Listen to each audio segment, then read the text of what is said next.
If you want something out of life, if you want to change yourself, if you want to acquire something, if there's some goal that you want to reach, that is really not easy as some people will make us feel. That living your dream, changing your behaviors, overcoming negative habits, it's challenging. It's hard. Most people don't know where their fastball is. Most people go through life never discovering what their talents are. Most people never develop their talents. The only thing that's going to make you happy, my friend, in this year or any other, is to step up. It's to raise the standard. It's to discover what you're capable of and feel that incredible power of pushing through whatever's holding you back and get to the other side of more of your true self. That's what this game's all about. When you step into your fears and continue to push yourself to go on, something happens for you. If you look at somebody who's really successful and you think, wow, I mean, they're so amazing, they're such a genius, you gotta dig underneath and you gotta remember something. People are rewarded in public for what they've practiced for years in private. If you don't develop the courage to do that which has been given you to do, and you spend a lot of time going around trying to convince other people or trying to get their approval, what will happen is that you will lose your nerve. And other people will convince you that what you're doing doesn't have any value, and you'll give up on your dream. How much time do you have left? How much time do you have left? When you start thinking about that, we don't know. Most of us don't use the stuff that we have brought into the universe. Stop wasting valuable time. If you want something, you have got to be relentless. You've got to learn how to become resourceful. You've got to learn how to become creative. Power to hold on in spite of everything. The power to endure. This is the winner's quality. What this power is, I cannot say. All I know is that it exists, and it becomes available only when a man or a woman is in that state of mind in which he or she knows exactly what he or she wants and is fully determined not to quit until they find it. There's greatness in you, and you've got to learn how to tune out the critics outside and the critic inside. And since I'm going to do this, I'm going to harness my will, and I'm not going to let anything stop me. I deserve this. Most people won't do that. Most people give up on themselves easily. You know the human spirit is powerful. There's nothing as powerful. It's hard to kill the human spirit. To live your life with passion, with some drive. Decide that you're going to push yourself. You've got to focus on you. And as you convince you, as you sell yourself every day, you will begin to see a difference in the things that you're doing. Selling yourself on your ability to perform a job, to achieve a certain objective. Telling yourself every day, here I go again, and I got what it takes.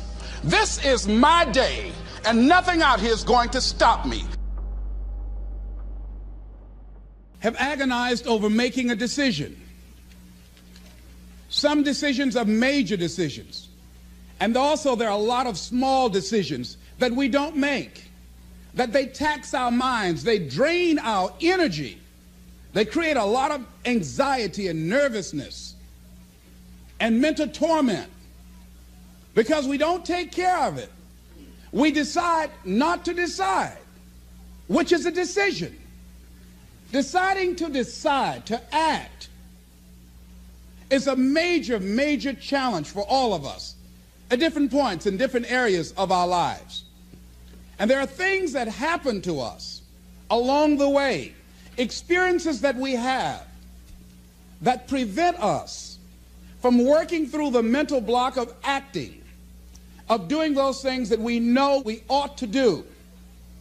And so what I want you to think about is, what is there that you know you need to do, that you want to do this, but for some reason or another, you've been holding back. For some reason or another, you just have not been able to gather your nerves or be able to work through the procrastinating or putting it off or justifying or blaming. Some reason or another, you just haven't done it. And you know you ought to do this. You really want to do this, but you don't know why you haven't done it. Anybody know what I'm talking about? Raise your hand, please. Okay, then I've got company here this evening. I'm not talking to myself. Now, first of all, we know that this is not easy. Because in order to begin to reinvent your life, you've got to make a conscious, deliberate, determined effort. That you really have got to put all of yourself into it. It's very challenging to act, to do those things. There are times when you're looking at it and you say, I know I need to do this, but I don't feel like it. I don't want to do it. I know I need to do it, yet leave me alone. No. I don't want to do it. So what do we do? What are those things that cause us to do like that? I think that among the things that prevent us from acting is the fear of failure. And if you've already failed, you don't want to fail again. The pain of that, the disappointment, the fear of loss is another thing. Because many times when we do those things that we know we need to do, we feel that we might lose somebody that we love very much and care about. We don't want to hurt anybody. Many of us don't act because we want other people's approval. We want everybody to like us and to accept us. And that's not possible. Many of us don't do the things that we want to do and don't act because of lack of self-confidence. We don't believe enough in ourselves. I have a friend who's been working on a job where she's miserable, talented, want to go to another place that she can do what she wants to do and make the kind of money that she would like to make, and had some offers. But because of her fear and her lack of self-confidence of things might not work out, she won't take a chance on herself. So there she is spending 8 hours a day, 5 days a week, and she's miserable. She hates to go to work. They're not paying her what she's worth. She knows it. But yet and still, she won't do that which she knows she must do, and it's wearing her out. There are a lot of people that their jobs are making them sick because they won't act. You check out the absenteeism and the people that are depressed. You see them coming to work angry. How you doing? I don't know. Just leave me alone. It's not even 9 o'clock yet. You're talking about good morning.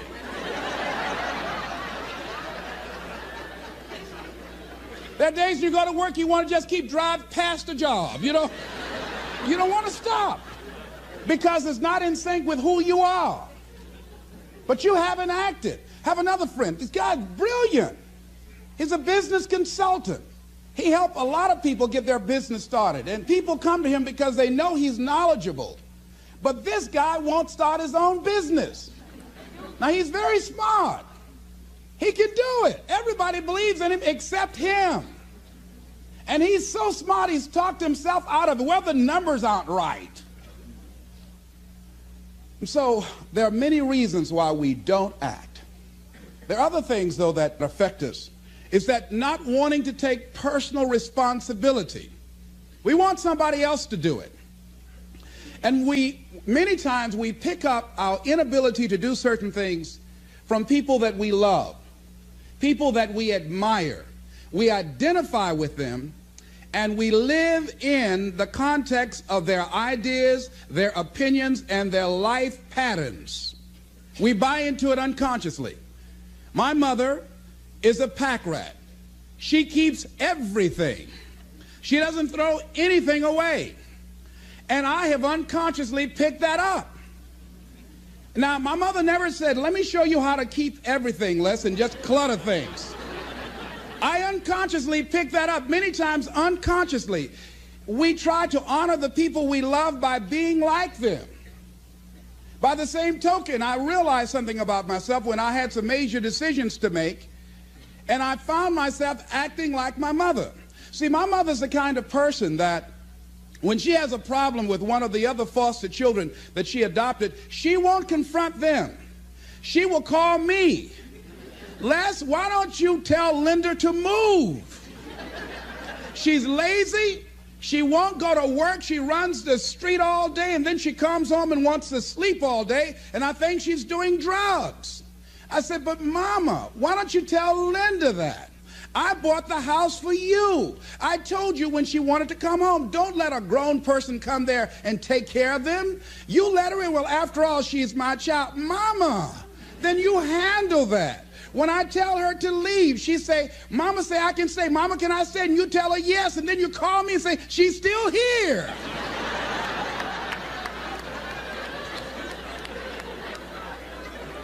Why worry me with this? So Mama hasn't developed the courage to act on that. Some people won't act until there's a crisis situation. When Linda started stealing from Mama and took her Social Security check to get some drugs, Mama got some courage to say, get out of here and don't ever come back. But she wouldn't do it until then. And see, we don't have to wait until a crisis situation. I have a friend that has been having a challenge with losing weight. Both of us have been dealing with that challenge. And for the past 40 years, he's always seemed like weighed over 235 pounds. And so he said, man, I just can't lose weight. I'm big-boned. I said, Bud, I've never seen any fat skeletons.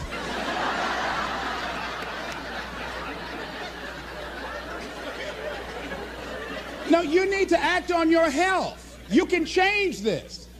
You don't have to go to your grave fat. We're all digging early graves with our teeth. We don't have to do this. They need to have a support group around M&M peanuts. You want a support group on something, and throw Snickers in there too. Bud and I can tell you about the help we need with that. So what happened with Bud, though, he became ill a few weeks ago. See, Bud in the last few weeks has lost more weight than he's ever lost, even when we were competing with each other, betting a lot of money. But what happened was, Bud became diabetic. He went into an insulin shock. He didn't know that he was diabetic. His blood sugar became high. And the doctor said to him, you are diabetic. You're going to have insulin shots every day. You're going to have to change your diet. And let me tell you what's going to happen if you don't do what we tell you to do. Number one, there's a possibility that you can become an amputee. Number two, you can go blind. Three, you can become impotent. Bud, say, help me.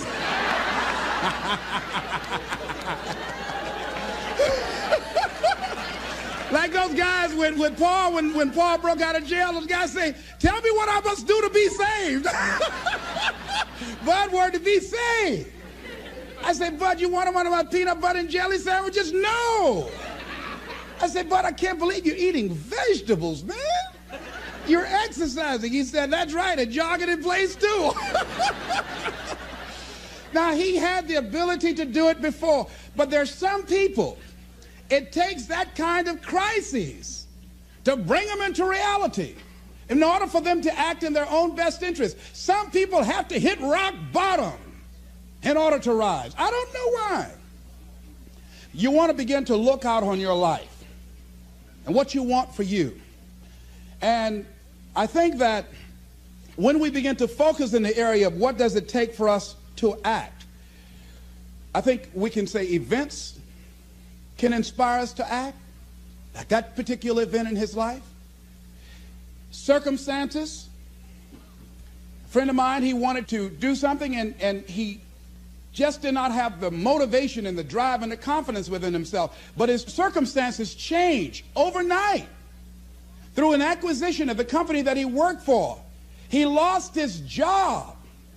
Through the inspiration of desperation, he had to act. See, life also are things that can inspire us to act. See, if we don't have the courage, and that's what it takes, courage. It takes guts to do that which you know you need to do. If you don't have the courage to act, life many times will move on you and make you act. Life will whoop your butt so bad. You will be so miserable, you will catch so much hell, you say, yes, I will do it. What do you want me to do? Take me. A friend of mine said, I can't stop smoking. I can't stop smoking. Doctor said, Sam Axelrod, you have emphysema. Sam never picked up another cigarette and said, look at those stupid people smoking. Sam, you did it for 35 years. How can you talk about people? Well, I was different. I'm trying to help them. They don't have to do the same thing I did. But be compassionate, Sam. Isn't it interesting how quickly we forget? So I'm saying that look at something in your life. It might be just writing a letter to somebody to say thank you. It might be just to apologize to somebody. I had a confrontation in the Penobscot building with the security guard there. He responded to me what I perceived as a negative way, and he and I engaged in an argument. I did not like the way I handled that. I avoided going through the front door for a long time because I didn't want to face him. Finally, I decided to act, and I went up to him and said, I want to apologize to you for the way in which I handled this argument we had the other day. I was wrong. I hope you accept my apology. He said, I do. And I said, thank you very much. I felt relieved. Now, when you decide to act, it's not always going to be like that. A friend of mine did some work for me. It was below par, to say the least. I knew that this guy was capable of doing better work. I knew that he also had a fragile ego. So I was trying to think of what is the most sensitive way in which I can share this information with him. Because I wanted him to do my work over. I was going to pay him for what he did. But I needed my work done right. But I was afraid that I would hurt his feelings. I was very, very meticulous in how I approached him. And I said, let me share this with you. You know I care about you. And that you're a very talented and gifted person. And you and I both know that what you have given me is not a true reflection of your talents and abilities. And I'm saying, let's go back in the studio and do this again. And he said to me, I'm going to forget you ever said that.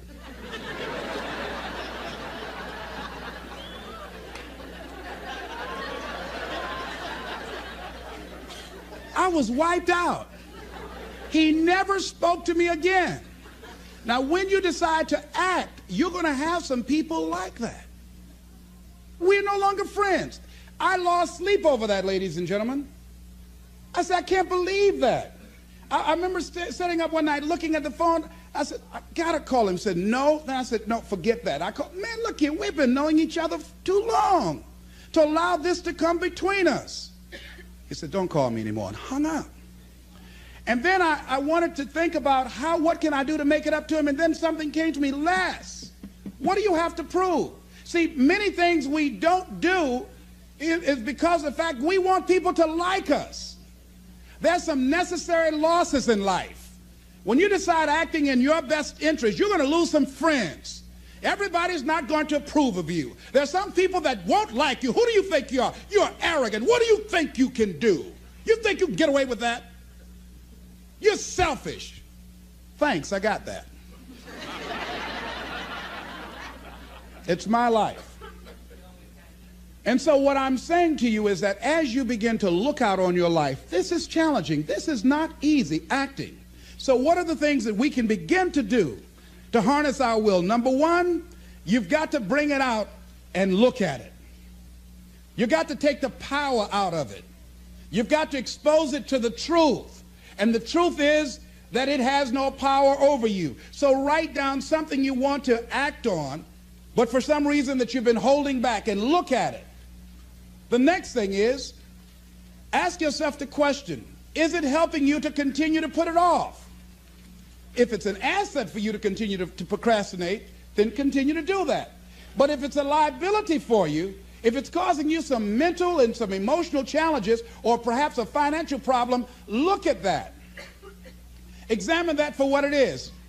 Next step, ask yourself, what's blocking you? What's preventing you from acting? Why don't you have the courage to handle that? Why won't you face that? What are you running away from?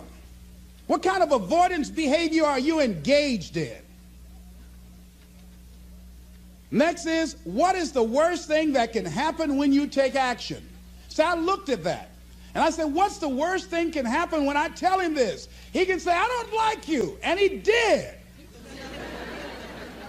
Now what happened? I experienced that. I looked at that. I saw that. And guess what, ladies and gentlemen? I didn't die. My feelings were hurt a little bit. I lost some sleep about it, and sometimes I think about it when I drive past his house, but I'm still here. It's uncomfortable, but it's okay. It doesn't bother me anymore. I've gotten used to it now. So what is the worst thing that can happen? I want you to visualize that, experience that, feel the nervousness and the discomfort. And the more you run it in your mind, the less power that it will have. Next is, how will you feel after taking this action? I felt a sense of personal achievement when I faced somebody that has been my mentor for years. And for years, there was something I wanted to tell him, and I didn't have the courage to tell him because it was always I was the student, he was the teacher. It was always I looked up to him and admired him and held him in high esteem. And I was always grateful and thankful for the impact that he had on my life. And I loved him so much. I didn't have the courage to say to him, please stop drinking so much. You're an alcoholic. You need help. I didn't have the courage because I was afraid that he might not like me. I was afraid that he might be hurt and crushed, that we would no longer be friends. I didn't want to jeopardize what we had. I loved him a great deal, and I didn't know how this would affect our relationship. And I didn't even want him to know that I knew that he was an alcoholic. And so I was a coward. I was spineless. In the name of love, I did it to justify to myself to stop from helping somebody that I loved from dying. I said, I love him so much, I just can't tell him this. I don't even know how he would handle it, to know that I know that he's an alcoholic. And finally, after years, I developed the courage to face my teacher, my mentor who has molded me, who looks at me now and wanted to do what I'm doing now and did not do it. Came at a different time, and it wasn't time for what he brought. And he's living through me. And I had to face this man who's been like a father to me and say, I got to tell you something. You've got a problem. I love you very much. Please stop drinking. You're killing yourself. It's not just social. You do it every day. You need help. And whatever I can do to support you in that, I will. But please stop. And he looked at me, and I had no idea how he was going to handle that. And first there was like, I dare you. And we just looked at each other. And then I reached out to embrace him. And we've never, ever embraced men, macho. We never hugged before. I hugged him, and he just stood there with his arms straight. He couldn't raise his arms to hug me back. And he was shocked. And after he got over the initial shock, when he could bring himself to speak, to maintain his composure, because he could never afford to let me, his student, see him vulnerable or admit that I was right. He said, I'll be seeing you. And I said, yes, sir. I said, tell your wife I'll be by the house to see you all before I leave. And when he walked away, at first I was very depressed about it. And I said, well, maybe it wasn't my place to do this. And you know, when you act, you're going to have some second thoughts. And then I said, no. I did what I felt. I did it because I feel very strongly about this. And fortunately, he called me back a few weeks later and left word with the answering service. Leslie Brown, I just want to say thank you.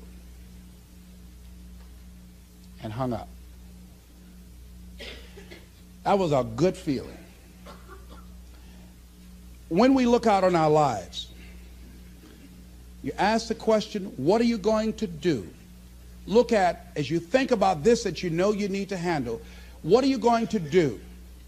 And then write down 3 strong reasons on why you know you must take action. and be explicit and descriptive in your reasons, because your reasons have power.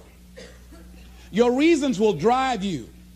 When you have doubt, when your faith becomes weak, your reasons will fortify your faith. When you have an inner conversation, say, no, don't do that. Your reasons will become your rod and your staff to comfort you, to take you through those challenging moments. So write down your reasons. And what you will find, that when you decide to act, when you decide to take life on, and let me warn you, it can be painful, it will be uncomfortable, and that's where the growth is.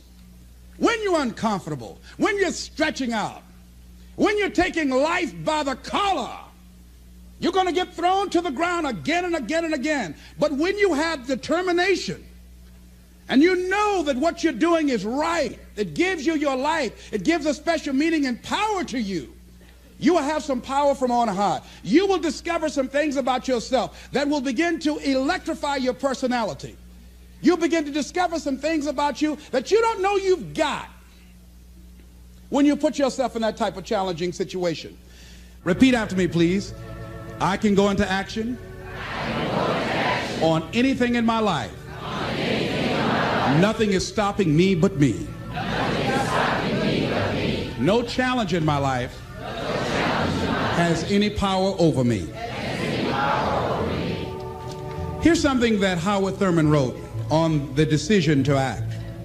He said, it's a wondrous thing that a decision to act releases energy in the personality. For days on end, a person may drift along without much energy, having no particular sense of direction and having no will to change. Then something happens to alter the pattern.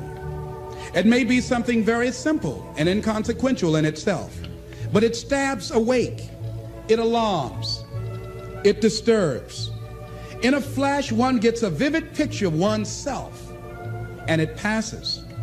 The result is decision, sharp, definitive decision.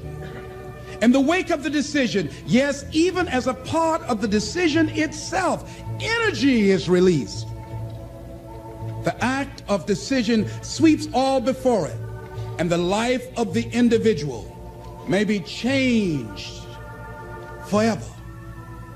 When you decide to make decisions, to act, you begin to access power within you that will increase your self-esteem, that will increase and enhance your personal power, that puts you in charge of life. And life has a whole new meaning for you. There's a sense of personal freedom. Doesn't mean you're not going to have any struggles. Doesn't mean that you're not going to have any challenges. Doesn't mean that you're not going to suffer any defeats. No, doesn't mean that. But what it does mean, that you're putting yourself in the position to grow. You're putting yourself in line with your higher calling and your higher self. And that's what life is about.